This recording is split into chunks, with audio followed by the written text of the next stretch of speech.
High সবাইকে। শীতকালে তরকারি খেতে অনেক বেশি ভালো লাগে, আর গরমকালে তরকারি খেতে একদম ভালো লাগে না।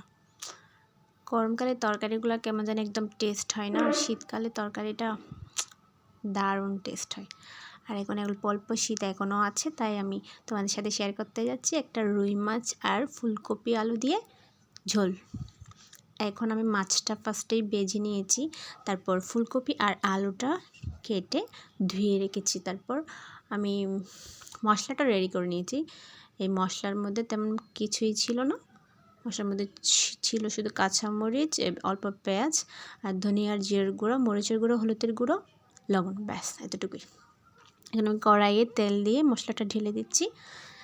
এখন একটু কষা কষা করব, মানে কষা কষা বলতে একটু মশলাটা একটু ভালো করে নেড়ে ছেড়ে নিয়ে তারপর আমি এখানের মধ্যে ফুলকপি আর আলুটা দিয়ে দেব।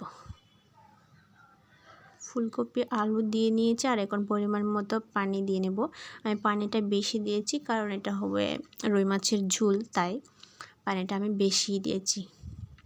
আর এখন ফুলকপিটা প্রায় সিদ্ধ হয়ে আসছে। এই পর্যায়ে আমি দিয়ে দিব মাছগুলা।